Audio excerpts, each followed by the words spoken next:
Olá pessoal, tudo bem? Depois de quase 5 meses com o nosso curso parado, vamos hoje retomar. Se Deus quiser, de agora em diante a gente vai conseguir ser um pouquinho mais regular nas aulas, todas as quartas-feiras. E vamos retomar o nosso estudo então do Catecismo Maior de São Pio X, onde nós tínhamos parado. Nós fomos até o número 624, a pergunta 624. E hoje então nós retomamos a partir da pergunta seguinte, continuando ainda no sacramento da Eucaristia. Iniciamos com uma oração.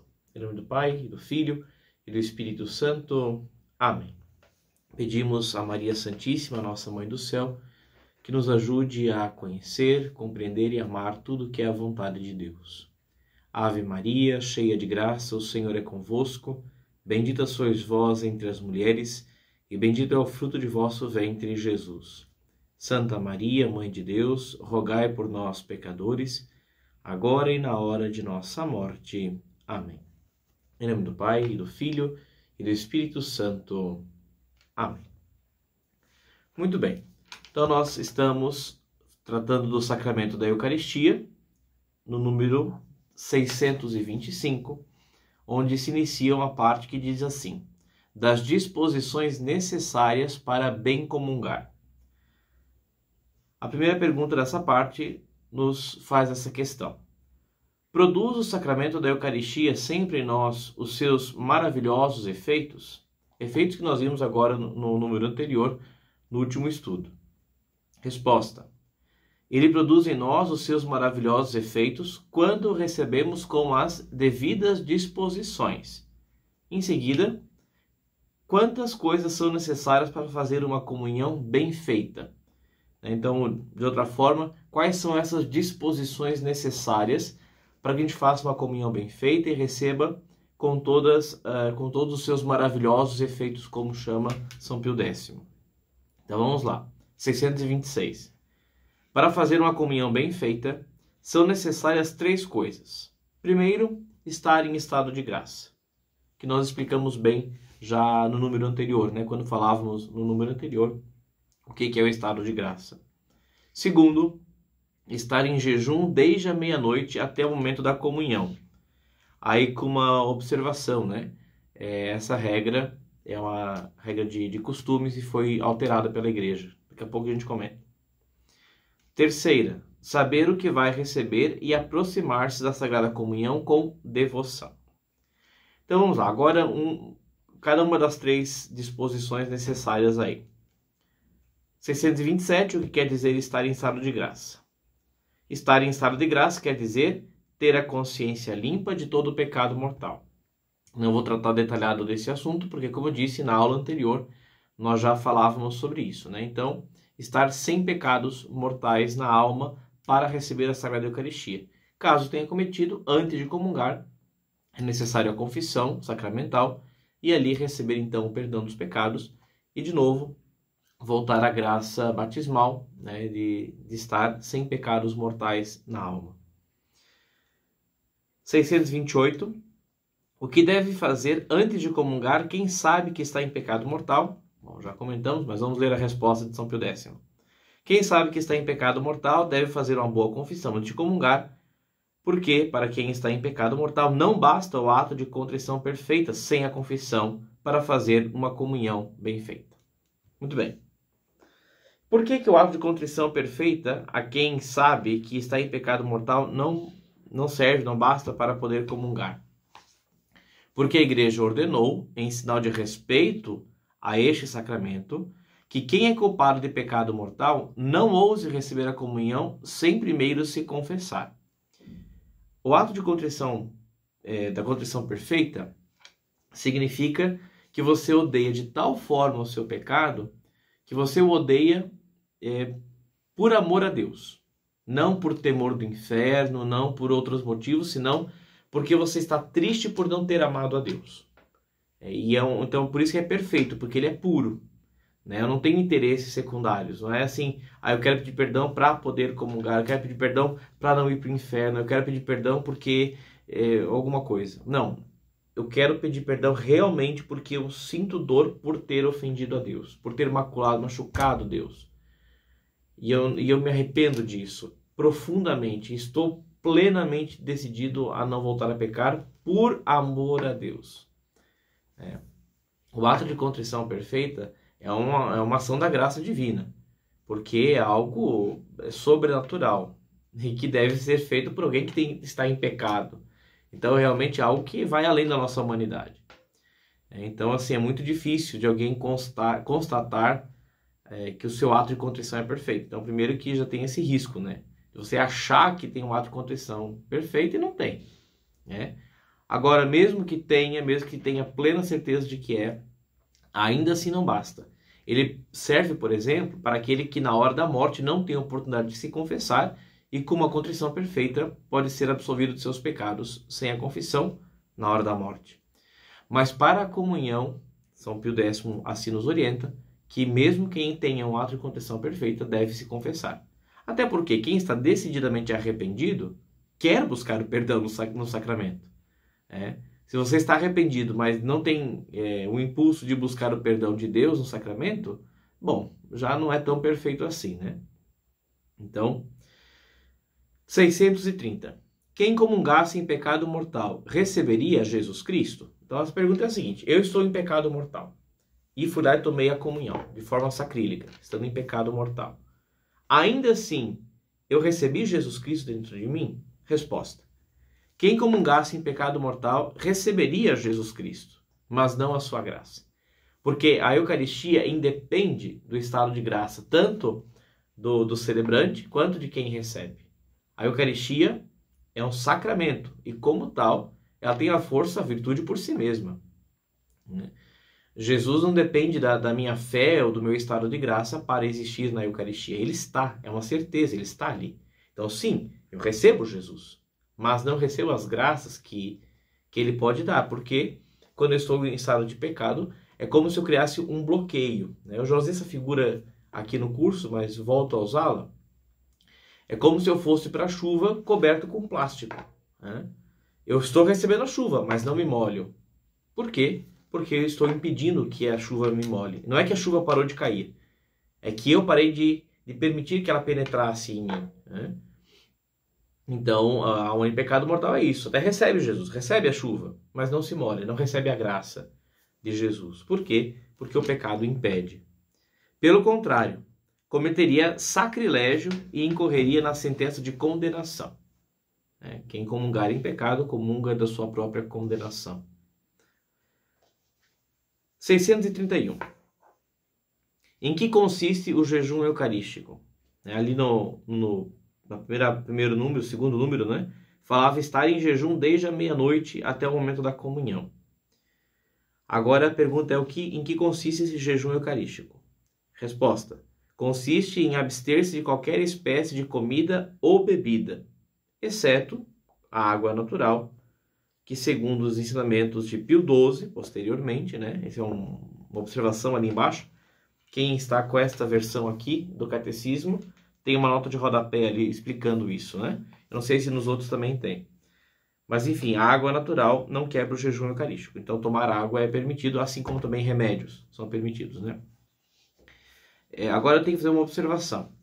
Ali fala da meia-noite do dia anterior até a Eucaristia.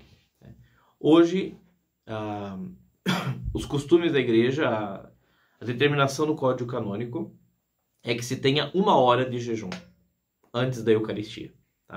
Essa é a nova já há muito tempo, determinação da igreja.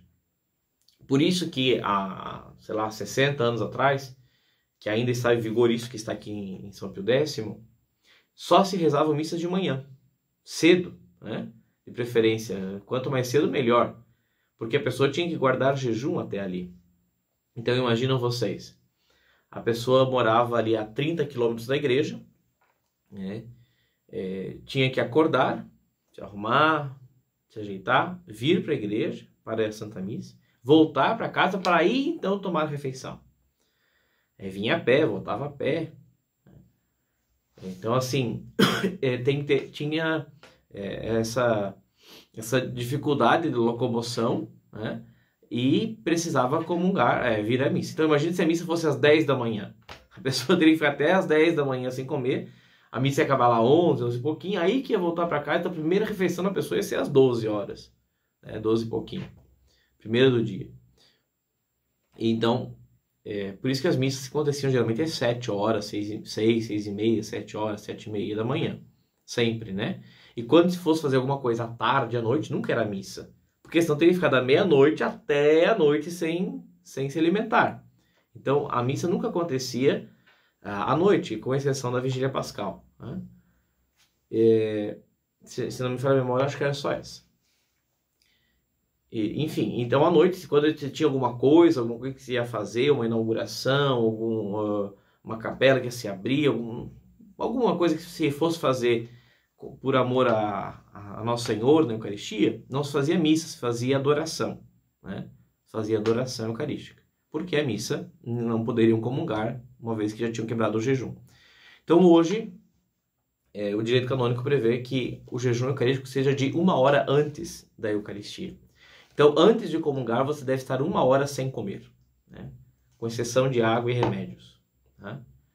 Água natural, água pura, tá? Isso é muito claro, não tem por que a gente ficar discutindo isso, né? Aqui os gaúchos têm a questão do chimarrão, né? Chimarrão não é água pura, não é água natural. Chá não é café, não é líquidos, é água. A água não quebra, certo? Para preparar também o corpo para receber Jesus. Além da alma, que deve estar preparada, também o corpo deve estar preparado, né? Se você não jogar Jesus Cristo em cima de um cheeseburger, né? Então, se tem pelo menos só 1 hora para o organismo dar uma limpada ali no estômago para receber Jesus Cristo, né? Então, também uma preparação corporal para a Eucaristia. Então, no mínimo, 1 hora antes. E por isso que a água não é um impedimento, né? Porque a água, ela é até limpa, né? Até ajudaria, no caso, nesse sentido, né? Então, 1 hora antes de receber a comunhão, você deve fazer o jejum, né? Se abster de comidas e bebidas. 632. Pode comungar quem engoliu restos de comida preso aos dentes? Olha a pergunta interessante, né? Eu almocei e ficou ali um pedacinho de carne no dente. Aí no meio da missa, eu percebi que escovei meus dentes um pouquinho mal, e ficou um pedacinho e engulo aquela frestinha de frango que tinha ali grudado, né? O que responde São Pio X para essa pergunta? Quem engoliu restos de comida presos aos dentes pode comungar, porque já não são tomados como alimentos ou perderam tal condição. Então não precisa ser escrupuloso, meticuloso com isso, né? Tinha ali meio grãozinho de arroz, meu Deus, não posso mais comungar, e deixa de receber a graça eucarística por causa do grãozinho de arroz ali, ou do fiapinho de carne, né? Então, isso não constitui mais alimentos, tá bem? O ideal, na verdade, é que você, depois de se alimentar, faça uma boa higiene bucal e não passe por esse percalço, né? Tá bom? 633.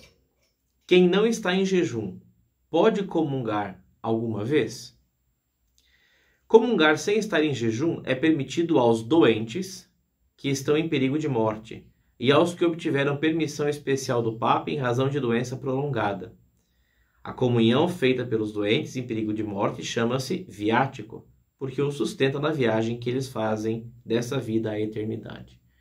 Portanto, pessoas doentes que precisam se alimentar, sobretudo aquelas que com regularidade precisam tomar alimento, né? Em várias situações se acompanha isso, né? Pessoas que precisam se alimentar de hora em hora ou a cada um certo tempo. Então essas pessoas ficam dispensadas do jejum pela sua saúde, né? Claro, uma vez que seja comprovado, né? Eu peguei uma gripe e aí eu vou comer porque eu estou doente, então eu posso comer. Não, por favor, é por amor a Deus, não é por seguir uma regra simplesmente. É por preparar o seu corpo para chegar à Eucaristia. Então, se você pode, se você tem condições, faça, né? Receba a Eucaristia com o jejum. Em caso de uma doença, e sobretudo quando se dá o viático, né? Que foi explicado aqui. Essa palavra viático significa pão para a viagem. Ou seja, quando o padre vai dar a comunhão à pessoa que está em agonia de morte. Mas ela comeu faz meia hora. Não faz mal, vai comungar, né? Por quê? Porque esse viático é o pão para a viagem. Qual viagem? deste mundo para a eternidade. Então se recebe pela última vez a Eucaristia, para que a Eucaristia sustente essa pessoa para entrar na eternidade, né? Então isso, nesse momento também, se dispensa completamente o jejum. Tá? 634. Que querem dizer as palavras saber o que vai receber, porque era ali a terceira, né? A terceira coisa necessária para receber a comunhão, fazer uma comunhão bem feita. Saber o que se vai receber e aproximar-se da Sagrada Comunhão com devoção. Então, o que é esse negócio, saber o que vai receber? Resposta. Saber o que vai receber quer dizer conhecer o que ensina com respeito a este sacramento, a doutrina cristã, e acreditá-lo firmemente. Ou seja, estar instruído, entender o que é a Eucaristia, entender que a Eucaristia não é um pão comum e nem só um pãozinho bento, mas que é real, a presença real, corpo, sangue, alma, divindade de nosso Senhor Jesus Cristo, que ali estão, que é o pão dos anjos, o pão do céu. Comungar da Eucaristia é receber o próprio Cristo que está no céu, portanto receber o céu dentro de si, ter consciência de tudo isso. Tudo que faz parte da doutrina católica sobre a Eucaristia. Não só saber, acreditar, crer nisso, né? Então, saber o que vai receber é isso. Conhecer a doutrina e acreditar, né? Dar fé naquilo que se conhece. O que quer dizer comungar com devoção? 635. Comungar com devoção quer dizer aproximar-se da Sagrada Comunhão com humildade e modéstia, tanto na própria pessoa como no vestir, e fazer a preparação antes e a ação de graças depois da comunhão. Então, comungar com devoção. Primeira coisa, humildade e modéstia, ou seja, bem preparado por dentro e por fora, né? Comungar com humildade, ou seja, reconhecer de que você necessita da Eucaristia, reconhecer a grandiosidade, a preciosidade da Eucaristia, reconhecer a sua pequenez, reconhecer as suas fraquezas, reconhecer a sua debilidade, reconhecer a grandiosidade do amor de Deus, tudo isso, né? Então, estimular a humildade da alma que vai receber.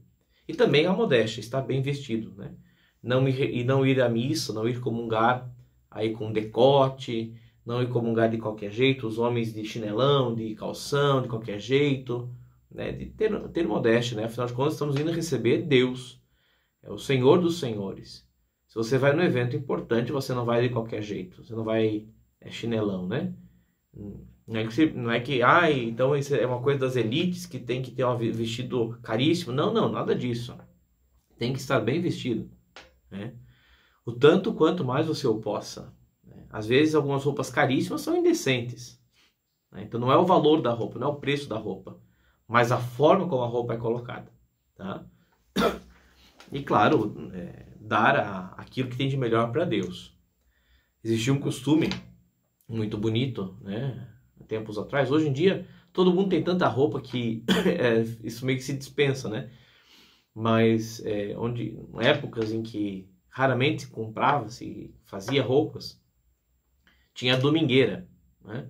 Que era roupa para usar no domingo. Então tinha roupa para trabalhar, tinha roupa para usar dentro de casa, roupa de dia de semana e a roupa de domingo, a roupa da missa. Essa é a roupa da missa. Por quê? Porque era a melhor peça de roupa que tinha. A mais nova, a mais modesta, né? Mais sóbria, enfim. A melhor roupa era a domingueira, a roupa da missa, né? Muito bem. Então, isso, certo? Com humildade e modéstia, e fazer a preparação antes e depois da Eucaristia. Então, não chegar na igreja atrasado ou chegar e ficar papeando e conversando com a vizinha e botando a fofoca em dia, né? Além de evitar o pecado da fofoca, você vai se ajoelhar, fazer silêncio, conversar com Deus, pedir que você tenha as virtudes, as graças necessárias para bem comungar, que você possa viver aquela Santa Missa tal qual os santos e os anjos no céu estão a vivendo. Pedir essas graças, virtudes, né? Colocar também ali os seus pedidos, suas intenções, os seus agradecimentos, né? Ação de graças. Enfim, preparar-se para viver a Eucaristia. Viver a Eucaristia com toda atenção, com todo respeito, com toda devoção. E depois de comungar, fazer ação de graças, né? Lembrar-se que depois que eu comunguei, Cristo está dentro de mim. Eu sou o sacrário. Né? E se eu saio andando, sou um sacrário ambulante. Estou carregando Jesus para onde eu for. De forma física, né, dizem aí alguns estudiosos que a hóstia fica no corpo por uns 15 minutos, de forma física. Né? De forma espiritual, enquanto estiver em estado de graça, Deus está caminhando junto de mim, vivendo plenamente na minha alma. Caso contrário, eu entro em inimizade com Deus. Mas de forma física, por 15 minutos, eu literalmente sou tão sacrário quanto o sacrário lá da igreja, que está lá colocado, aquela caixinha dourada, bonita, onde está Jesus Eucarístico. Também eu sou esse sacrário, depois que recebi a Eucaristia, por pelo menos uns 15 minutos. Então, durante esse tempo, fazer ação de graças, rezar, lembrar que Cristo está ali, né? Não sair fazendo farra, não se aloprar, né? Coisa bonita quando acaba a Santa Missa e você vê que pessoas se ajoelham, continuam rezando, fazendo a sua ação de graças, louvando a Deus pelo dom recebido, né? Buscando as virtudes na Eucaristia. Que bom, coisa bonita isso. Bonita e necessária, né? Bonita e necessária. Muito bem. Vamos para a próxima pergunta, 636. Em que consiste a preparação antes da comunhão? A preparação antes da comunhão consiste em nos entretermos algum tempo a considerar quem é aquele que vamos receber e quem somos nós. O exercício da humildade aqui, né?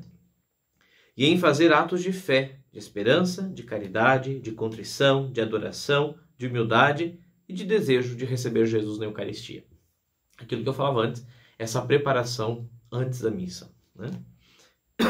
637, em que consiste a ação de graças depois da comunhão? Também já falamos, mas vamos ouvir aqui as sábias palavras de São Pio X. A ação de graças depois da comunhão consiste em nos conservarmos recolhidos a honrar a presença do Senhor dentro de nós mesmos, renovando os atos de fé, de esperança, de caridade, de adoração, de agradecimento, de oferecimento e de súplica, pedindo sobretudo aquelas graças que são mais necessárias para nós e para aqueles por quem somos obrigados a orar. Então, recolher-se em oração antes e depois da Eucaristia. 638. O que se deve fazer no dia da comunhão? No dia da comunhão deve-se manter o mais possível o recolhimento e ocupar-se em obras de piedade, bem como cumprir com grande esmero os deveres de Estado. Bom, graças a Deus, hoje, em boa parte das nossas paróquias, existe a possibilidade de se receber a comunhão todos os dias, né? E quem o pode fazer, faça. Quanto mais recebermos a Eucaristia, quanto mais próximos estivermos do corpo e sangue da alma e divindade do nosso Senhor Jesus Cristo, tanto melhor para a nossa alma, desde que recebida com as devidas condições, claro. Então, todo dia que se for receber a comunhão, se deve ter atenção a isso. Olha, hoje eu vou receber Jesus, então esmerar-se ainda mais nas obras de piedade, esmerar-se ainda mais no recolhimento, na oração. Quando o Papa escreveu isso aqui, lá em 1500, era-se pouco habitual a prática da missa diária, mesmo a missa semanal, né? fora o sábado e domingo e outros dias de semana. Então, basicamente, se reservava o dia da comunhão como o domingo, né? Então, se preparar para esse dia. Mas quem tem a graça de receber, além de receber no final de semana, receber em outro dia, que coloque também esses dias como momento de preparação. Não viver aquele dia como se fosse qualquer coisa, mas é o dia onde eu recebo Deus dentro de mim. 639. Depois da Sagrada Comunhão, quanto tempo permanece Jesus Cristo em nós? Vamos ver o que fala São Pio X. Depois da Sagrada Comunhão, Jesus Cristo permanece em nós com a sua graça enquanto não se peca mortalmente. Aquilo que falei, enquanto eu não pecar, eu estou com a graça sacramental em mim. E com a sua presença real permanece em nós enquanto não se consomem as espécies sacramentais, ou seja, enquanto o pão eucarístico não se dissolve no corpo. Como eu disse, alguns especialistas falam que é cerca de 15 minutos, mais ou menos. Alguns dizem um pouco mais, um pouco menos, mas mais ou menos isso, tá bom? Parágrafo 4º, da maneira de comungar. 640. Como devemos apresentar-nos no ato de receber a Sagrada Comunhão? No ato de receber a Sagrada Comunhão, devemos estar de joelhos, com a cabeça mediamente levantada, com os olhos modestos e voltados para a Sagrada Hóstia, com a boca suficientemente aberta e com a língua um pouco estendida sobre o lábio inferior. Senhoras e meninas devem estar com a cabeça coberta. Muito bem. Quanto a essa disciplina, também a Igreja autoriza hoje de outras formas. De novo, isso aqui foi escrito em 1500, por aí, né? Então, existem duas formas de receber a Sagrada Eucaristia. A primeira é essa que o Papa descreve aqui. Você se ajoelha, estende a língua um pouco sobre o lábio inferior, a boca suficientemente aberta para que o sacerdote ali coloque a Santíssima Eucaristia, certo?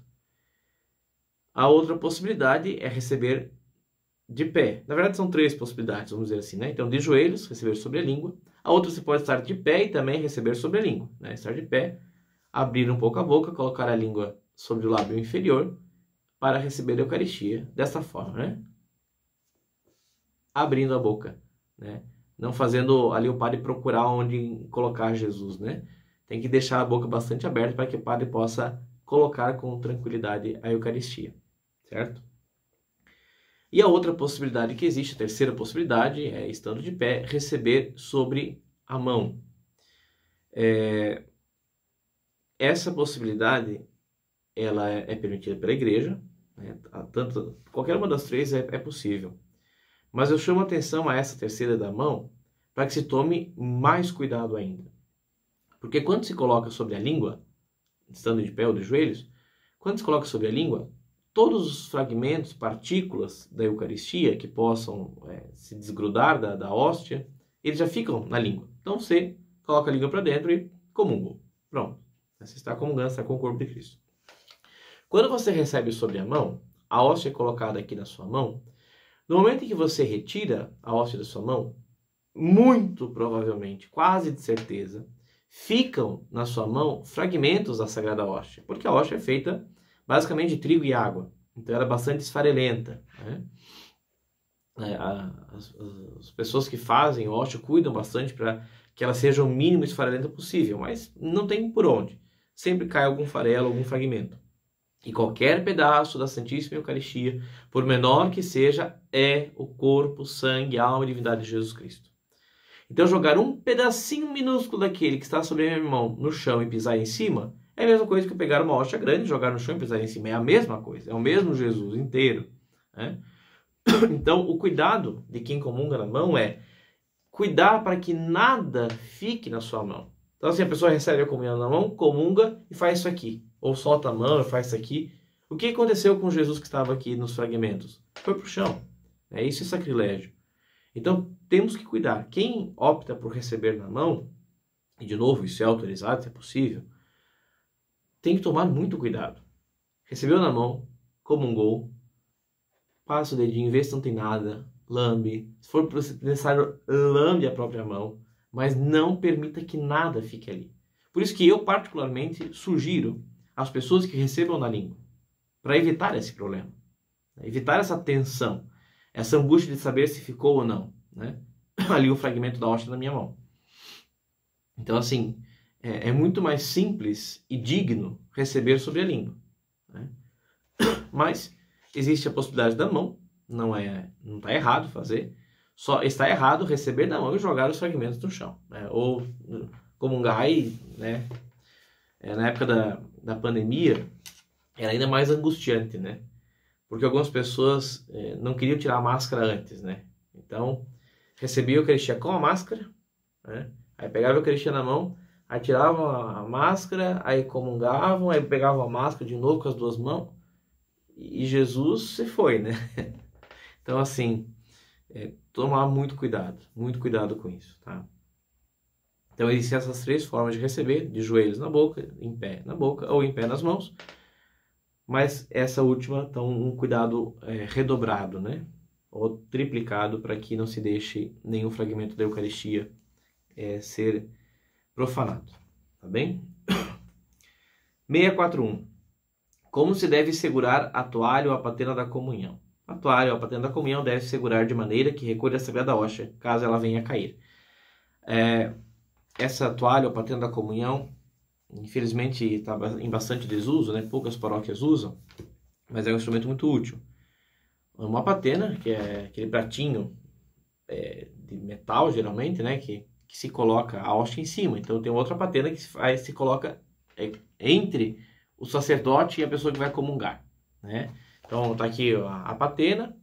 Quando o padre dá a Eucaristia para a pessoa, essa patena fica embaixo, né? Entre a boca e a mão do sacerdote, para que se cair algum fragmento, fique ali.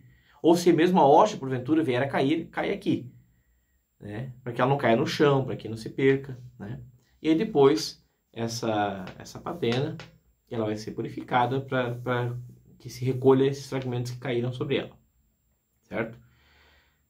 Então, como segurar de forma que não caia, né? Então tem que segurar assim, não adianta segurar assim, porque se cair aqui vai rolar. Bom, então segurar reto, né?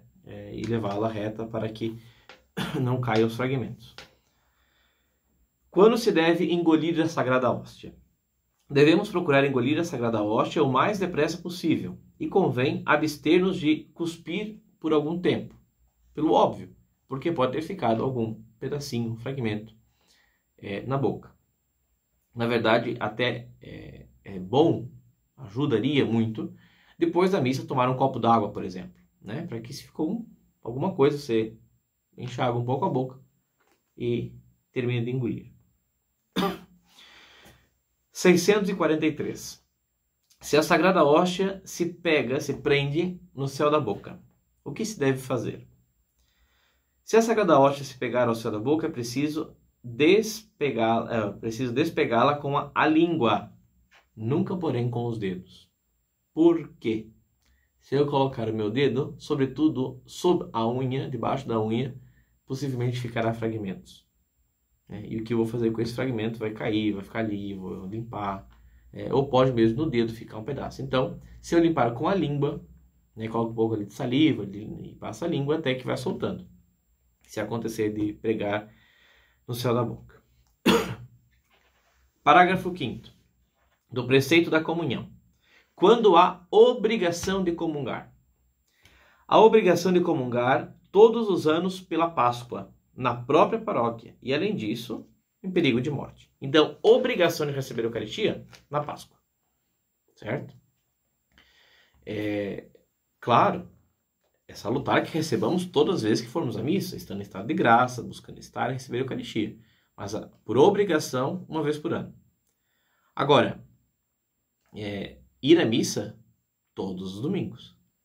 Tá? Então não confunda as duas coisas. Uma coisa é o preceito dominical, presença no sacrifício de Cristo. Outra coisa é receber a Eucaristia. Tá? O preceito dominical é para todos os domingos e festas de guarda. Receber a Eucaristia, obrigatoriamente, uma vez por ano. De novo, é claro que alguém que ama a Deus, que busca a santidade, quer receber a Eucaristia todas as vezes que for a Santa Missa. Por isso, vai estar em estado de graça, se necessário, vai buscar a confissão e vai comungar em todas as missas, obviamente. Agora, se eu fui num domingo à missa e não comunguei, eu deixei de cumprir o preceito? Não. O preceito é ir à missa e viver o sacrifício com a comunidade. Diante de Jesus, junto ao Senhor Jesus, unido a Ele e a sua comunidade. Cumpre o preceito. Agora, receber a comunhão é outra história, tá bom? 645. Em que idade começa a obrigar o preceito da comunhão pascal? O preceito da comunhão pascal começa a obrigar na idade em que a criança é capaz de recebê-la com as devidas disposições. Essa questão de idade, hoje em dia, ela é muito associada à catequese, né? Então, a criança, cada diocese tem a sua norma, a criança entra na catequese com tal idade, faz 1, 2, 3 anos de catequese e depois desse tempo, então, recebe a Eucaristia. Mas qual é o preceito para receber a Eucaristia? Uma vez que a criança entenda o que é a Eucaristia, entenda que aquilo não é um pãozinho simples, que aquilo não é só um pãozinho bento, que ela tenha capacidade de compreender o que é a Eucaristia, ela deve receber a Eucaristia, né? E é isso que a catequese deveria buscar fazer, né? É muito triste ver que uma criança que ficou 2, 3 anos na catequese chega na sua primeira comunhão, não entende direito o que é a Eucaristia. Teve 3 anos, 2, 3, 1, 2, 3 anos para aprender no mínimo isso, né? E nem isso chega sabendo. Então, assim, é triste e vergonhoso, né, para nós católicos que isso aconteça. Quando, na verdade, a criança, mesmo sem a catequese, deveria saber isso pela educação dos seus pais, né? Na verdade, a criança deveria ter a catequese só assim uma última garantia, vamos dizer assim, né? Dar uma passada geral em tudo para ter certeza que nada ficou meio errado, meio atrapalhado, mas ela deveria saber já de casa. Mas ok, se não sabe, vai aprender na catequese, mas tem que aprender, não pode receber sem as disposições, e uma delas é saber o que se recebe. 646.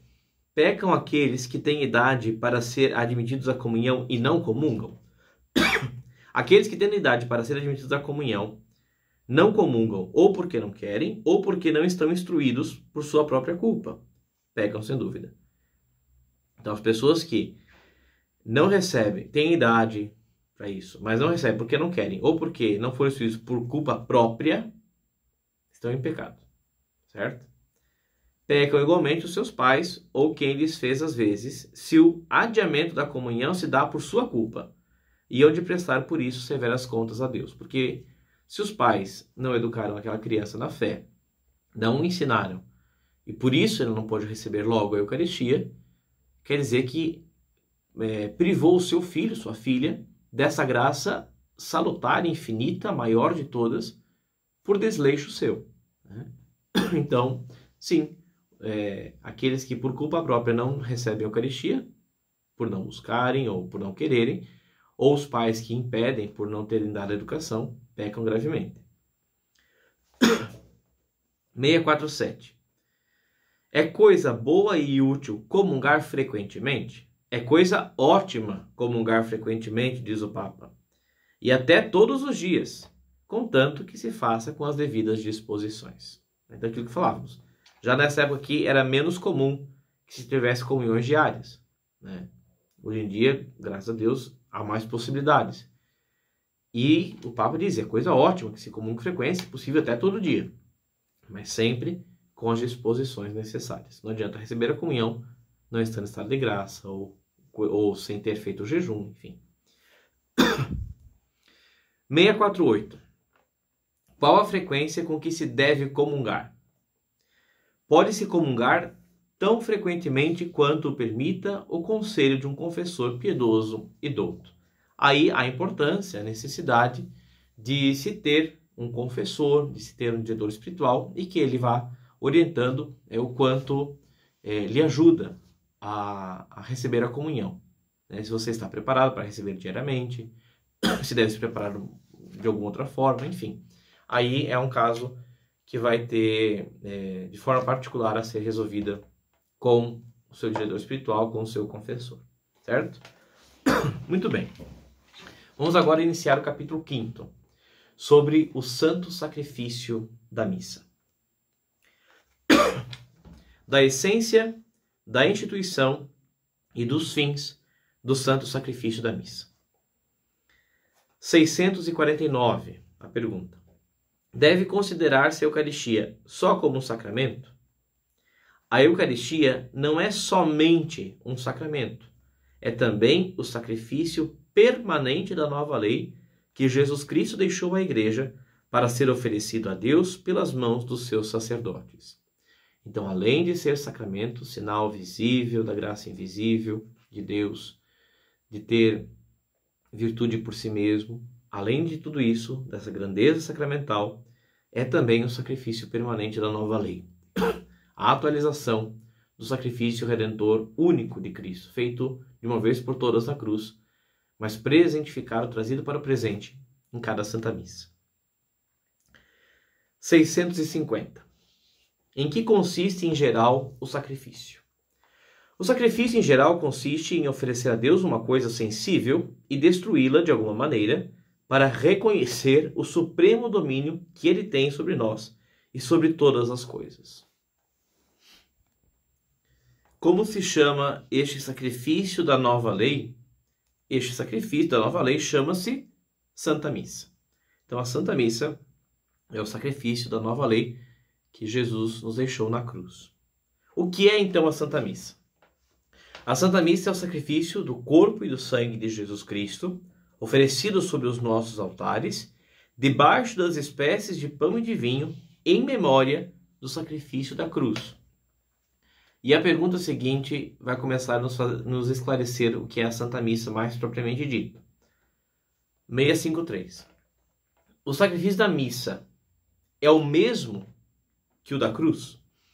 Ou são sacrifícios diferentes? Uma coisa é o que Jesus fez na cruz, outra coisa é o que nós vemos na missa. Ou é a mesma coisa? Vamos lá. O sacrifício da missa é substancialmente o mesmo que o da cruz. Porque o mesmo Jesus Cristo que se ofereceu sobre a cruz é que se oferece pelas mãos dos sacerdotes, seus ministros, sobre os nossos altares. Mas, quanto ao modo como é oferecido, o sacrifício da missa difere do sacrifício da cruz, conservando, todavia, a relação mais íntima e essencial com ele. Portanto, é o mesmo sacrifício, não é um outro sacrifício. Porque o sacrifício de Cristo na cruz é único e completo. O sacrifício redentor de Cristo na cruz serviu de uma vez por todas. Não é necessário mais nenhum sacrifício ser feito para nos redimir, nos perdoar os pecados. Já está tudo feito. Tudo o que precisava ser perdoado foi perdoado na cruz. Pecados passados, presentes e futuros. Tudo é perdoado pelo merecimento de Jesus na cruz. Também Deus é glorificado em tudo na cruz do Senhor. Portanto, a cruz do Senhor é perfeita. Não precisa fazer um outro sacrifício. Então a missa não é outro, é o mesmo. Até porque é o mesmo Jesus que está sendo sacrificado. É o mesmo sacrifício que acontece. O que acontece é que o modo é diferente. O modo da cruz foi com derramamento de sangue, de forma cruenta, essa palavra, o sacrifício cruento, que nos remete à palavra cru, uma carne que está crua, é uma carne que está sangrando, Então foi um sacrifício cruento, com derramamento de sangue. E na missa é um sacrifício incruento, sem derramamento de sangue, nas espécies de pão e de vinho. É o mesmo sacrifício, mas feito de modos diferentes. 655. Que outra relação tem o sacrifício da missa com a cruz? Outra relação do sacrifício da missa com a cruz é que o sacrifício da missa representa de modo sensível o derramamento do sangue de Jesus Cristo na cruz. Porque, em virtude das palavras da consagração, só o corpo do nosso Salvador se torna presente debaixo das espécies do pão, e debaixo das espécies de vinho, só o seu sangue. Entretanto, pela concomitância natural e pela união hipostática, está presente debaixo de cada uma das espécies Jesus Cristo todo inteiro, vivo e verdadeiro. Portanto, quando na missa o padre consagra a Santíssima Hóstia, se torna o corpo de sangue, o vinho, o sangue. Portanto, nós temos debaixo da espécie de pão o corpo, debaixo da espécie de vinho, o sangue. No entanto, como diz aqui, a concomitância natural, a união natural de corpo e sangue, o corpo só é vivo enquanto tem sangue, o sangue só corre enquanto tem o corpo. Naturalmente, quando se recebe o corpo de Cristo, estás recebendo o Cristo inteiro, não é só um pedaço do Jesus. Se eu recebo só a hóstia, então eu só recebo o corpo. O sangue, alma e divindade, não. Não, recebo o Cristo inteiro. Certo? Por isso que não há necessidade de dar a comunhão sobre as duas espécies, no pão e no vinho, para todo mundo. Porque recebendo um tipo, recebendo uma espécie, eu recebo o Cristo inteiro. Certo? Corpo, sangue, alma e divindade. 656. Não é porventura o sacrifício da cruz o único sacrifício da nova lei? Sim, o sacrifício da cruz é o único da nova lei. Porque por ele nosso Senhor aplacou a justiça divina, adquiriu todos os merecimentos necessários para nos salvar e assim consumou de sua parte a nossa redenção. São estes merecimentos que ele nos aplica pelos meios que instituiu na sua igreja, entre os quais está o santo sacrifício da missa. Então, os merecimentos de Jesus na cruz, o perdão dos pecados, as graças, os benefícios, as bênçãos, tudo que possa acontecer, nós recebemos através dos sacramentos. Como, por exemplo, da Eucaristia, onde nós recebemos corpo, sangue, alma e divindade de Jesus. Como, por exemplo, no batismo, onde nós recebemos a remissão dos pecados e a graça santificante, conquistada para nós por Jesus na cruz. Como no sacramento da penitência, da confissão, onde eu recebo de novo o perdão dos pecados e onde eu recobro a graça da graça santificante. E assim vai. Em cada um dos sacramentos está presente aquilo que Cristo conquistou para nós, uma vez por todas, na cruz. Certo? 657. Para que fins se oferece o santo sacrifício da missa? Quais são as finalidades? Por que a gente celebra a Santa Missa? Quais são os fins da missa? Vamos lá. São 4, tá? Oferece-se a Deus o santo sacrifício da missa por 4 fins. Primeiro, para honrá-lo como convém, e deste ponto de vista o sacrifício é latrêutico. Tá? Então, vamos falar um por um, tá? A primeira finalidade da missa é o fim latrêutico, de adoração. A Eucaristia é celebrada para que a gente adore a Deus, para honrar a Deus como convém. Não tem como honrar Deus como convém com as nossas fraquezas humanas. Por isso nós honramos, adoramos a Deus com a própria divindade, corpo, sangue, alma e divindade de Jesus Cristo. Essa é a forma plena, perfeita de honrar a Deus.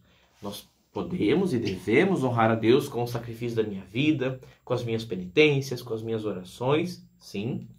Mas tudo isso é insuficiente para honrar a infinitude de Deus, a grandeza de Deus. Por isso, nós o fazemos com Jesus Cristo. E aí sim, ele, sendo homem, mas ao mesmo tempo Deus e homem verdadeiro, ele torna possível que nós, humanidade, possamos honrar perfeitamente a Deus. Porque ele é perfeito. Certo? Então, a primeira finalidade é adorar a Deus. A finalidade latrêutica.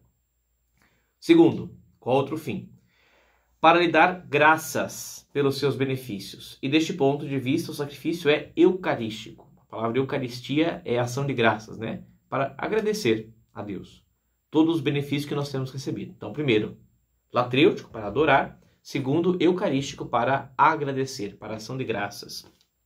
Terceiro, para aplacá-lo, para dar-lhe a devida satisfação pelos nossos pecados, para sufragar as almas do purgatório. E deste ponto de vista, o sacrifício é propiciatório, ou seja, para suplicar então a misericórdia de Deus, o perdão de Deus. Porque é na cruz e, portanto, na Eucaristia, que Jesus conquista para nós o perdão dos pecados.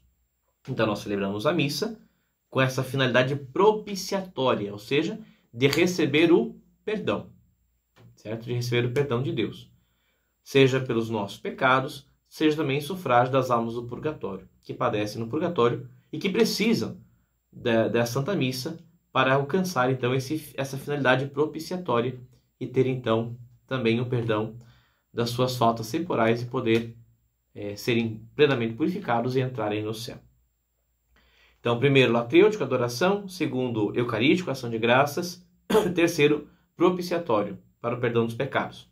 E o quarto, para alcançar todas as graças que nos são necessárias. E deste ponto de vista, o sacrifício é impetratório.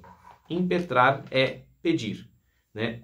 Então, a finalidade impetratória é para que a gente peça a Deus aquilo que a gente precisa para chegar ao céu.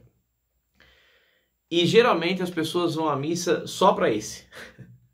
Só com uma finalidade, pedir, né? Uma que outra que às vezes vai também agradecer, fazer ali ação de graça por alguma coisa. Mas geralmente, infelizmente, nós estamos tão mal formados na nossa fé que tanto a nossa impetração, o nosso pedido, quanto a nossa Eucaristia, a nossa ação de graça, o nosso louvor, nossa gratidão, são por coisas rasas, são por coisas muito mundanas ainda, muito humanas, que também devemos pedir, que também devemos agradecer. Mas não podem nem de perto ser o principal da nossa estadia na Santa Missa. Né? É claro, tudo bem eu pedir saúde, se eu estou com uma doença. Tudo bem eu pedir que Jesus me ajude a resolver o meu problema financeiro. Tudo bem que eu peça a Jesus que me ajude a achar um emprego, seja lá o que for. Tudo bem, mas isso não pode, eu não posso ir para a missa para isso. Eu quero ir lá para conseguir um emprego. Tá, e se eu conseguir um emprego e ir para o inferno, valeu a pena ter um emprego? Não. O objetivo da minha vida não é ter dinheiro, ter emprego, ter fama, ter poder. O objetivo da minha vida é ir para o céu. Então, o que eu preciso para ir para o céu? Ok, eu preciso ter um emprego para me manter, para me sustentar, mas eu preciso me sustentar para... E aí vem o que nós devemos pedir. Para crescer na humildade, nas virtudes teologais, né? Na caridade, na esperança, para crescer na docilidade ao Espírito Santo, certo? Na fé, as 3 virtudes teologais, né? Fé, esperança e caridade, para crescer na prudência, para crescer na castidade, para crescer na pobreza, enfim, para que eu tenha os dons, as virtudes que me levem ao céu, certo? São essas coisas, sobretudo, que nós devemos pedir. Pedir para que eu consiga discernir qual a minha vocação e ser fiel a ela, né? Para que eu consiga, então, se eu já sei qual a minha vocação, se eu já sou sacerdote, se eu já sou casado, que eu tenha o dom da fidelidade, aquilo que o Senhor me confiou, que eu tenha o dom da disponibilidade, da abertura, né? E que eu consiga abrir mão da minha própria vida para fazer a vontade de Deus. Enfim, essas coisas que eu devo pedir e também agradecer. Olha, Senhor, eu consegui essa semana ser fiel e fazer bem essas coisas. Eu tenho clareza de que não foi pela minha força humana, foi a tua graça que me alcançou e me deu esse dom da fidelidade. Então eu te agradeço e te louvo por isso. Né? Olha, Senhor, eu quero lhe pedir a graça de conseguir ser mais fiel. Eu não tô tendo constância no meu estudo e na minha oração. Eu não estou encontrando tempo ou não estou dando tempo para me encontrar contigo.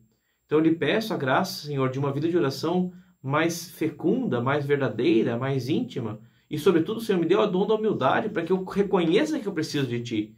Que a oração não é uma coisa dispensável, mas é essencial para a minha vida. Isto é um grande dom que nós devemos pedir na Santa Missa e, depois de recebê-lo, agradecer. Certo? Então, de novo, não é que tem mal eu pedir as coisas do mundo. Se elas forem me ajudar à santidade, ótimo. Maravilhoso. Agora, se essas coisas que eu estou pedindo forem me atrapalhar, então assim, eu peço a Deus para conseguir comprar um carro e eu não consigo comprar, então Deus não me ama. Não. Quem disse que você ter esse carro vai te ajudar a ir para o céu? Se de alguma forma Deus sabe que você tendo esse carro, por algum motivo que a gente desconhece, mas que Deus sabe, isso vai ou literalmente tirar do céu, ou vai te atrapalhar para chegar, Ele não vai permitir. Não pela graça dele. Talvez pela sua teimosia ou a sua desobediência. E o seu vínculo com forças infernais. Agora, pela graça de Deus, ele nunca vai permitir algo que... Agora, se esse carro vai de alguma forma, que nós também não sabemos, te ajudar a caminhar para o céu com você, com a sua família, Deus vai lhe permitir essa graça. Mas não para que você tenha um carro, mas para que você chegue ao céu. Né? Então, saber o que pedir e como pedir.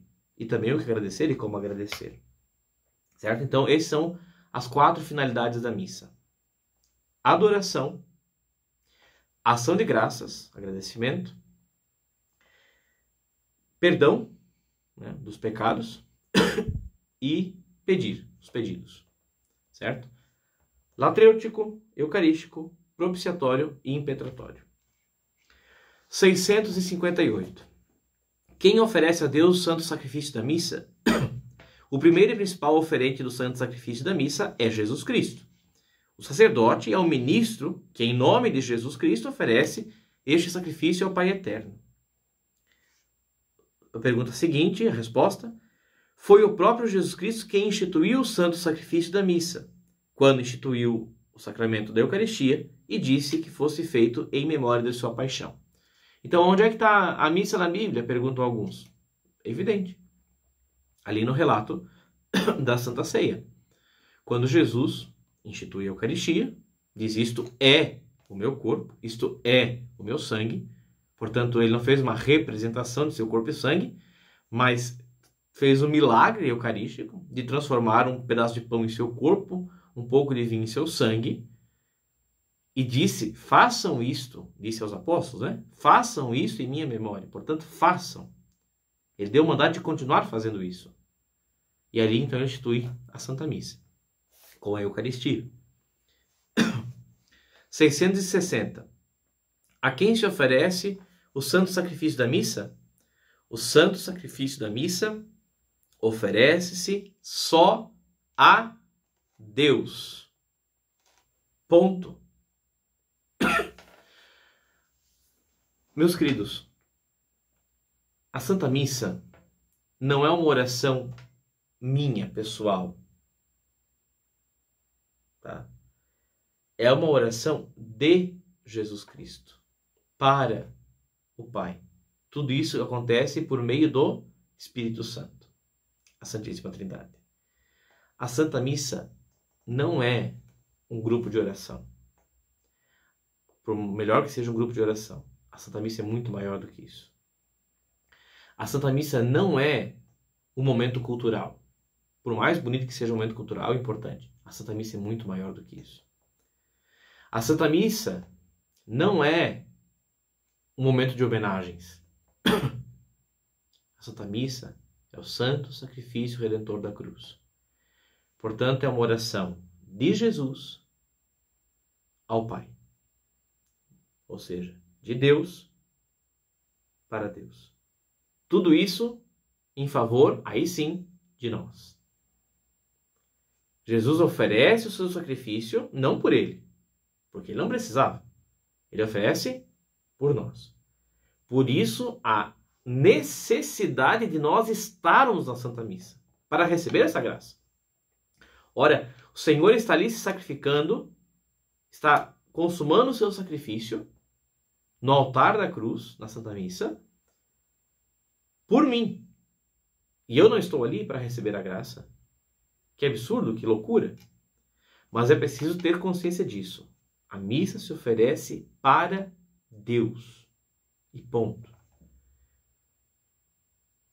Que bom que você tem o seu grupo de oração e no seu grupo de oração vocês fazem uma oração desse ou daquele jeito. Continue fazendo no seu grupo de oração.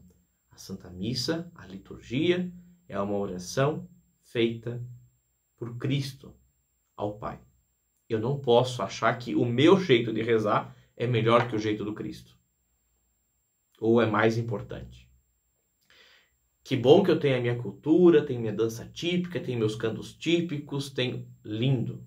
Cultive. Isso é muito bonito. Se não vai nada contra os mandamentos de Deus, cultive. É bom ter essa identidade cultural. É bonito, é forte isso. Também faz parte da existência. Portanto, faz parte daquilo que Deus pensou. Desde aquilo que não fuja dos mandamentos de Deus, claro. Mas isso não é maior e não pode ser colocado no lugar da Santa Missa. Eu não posso querer cantar os cantos que eu canto lá no meu folclore na Santa Missa. Independente de qual região você seja. Não importa se você quer cantar as músicas gauchescas, ou se você quer fazer um samba das escolas de samba, ou se você quer cantar um forró nordestino, ou se você quer cantar um... Não. A Santa Missa não é um ambiente de grupos culturais. A Santa Missa é o sacrifício redentor de Cristo na cruz. É muito maior do que tudo isso. Portanto, nós não podemos confundir.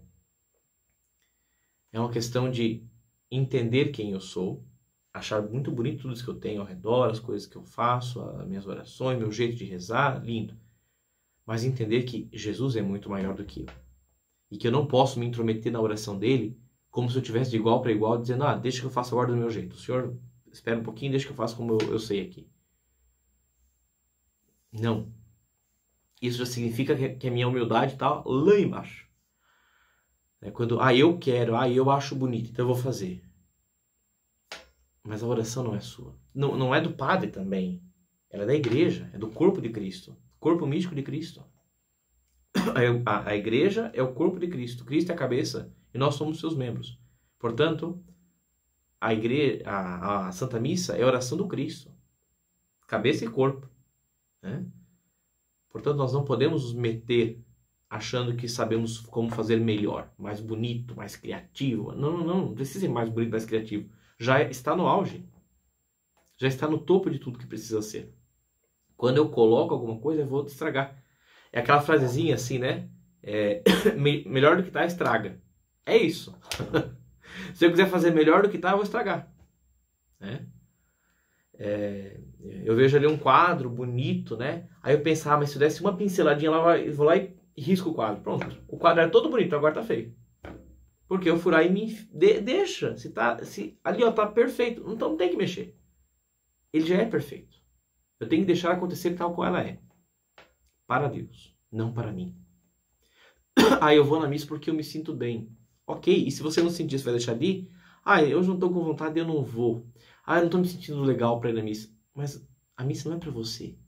A missa é para Deus. É para que você esteja lá para Deus. Não é porque você gosta ou porque você está bem. É porque você reconhece a sua pequenez. Então, se eu estou mal, aí mesmo que eu tenho que ir. Se eu estou sem vontade, aí mesmo que eu tenho que ir.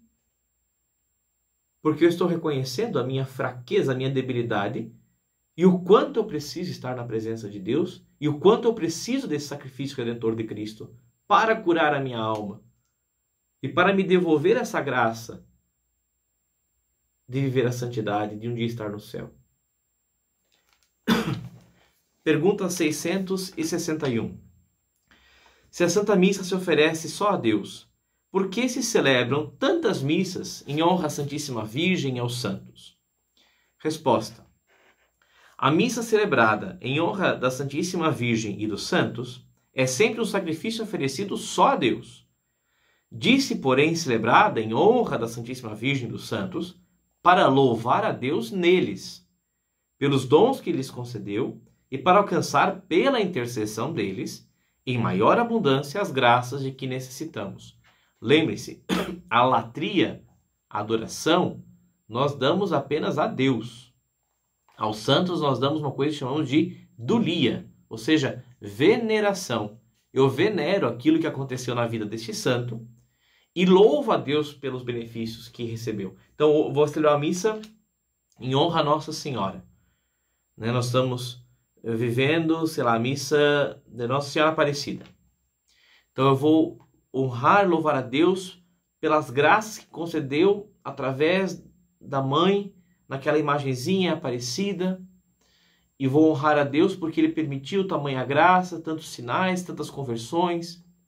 Então, eu honro a Deus através de Maria, lembrando da aparição, né, Aparecida.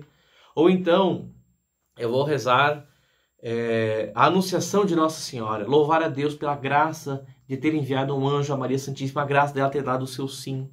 Né? Louvar a Deus através da vida de Maria, mas louvando a Deus, não a Maria. E isso se aplica a qualquer um dos santos. Né?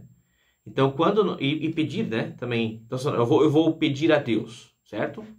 A finalidade impetratória, através de Maria, pedindo a intercessão de Maria.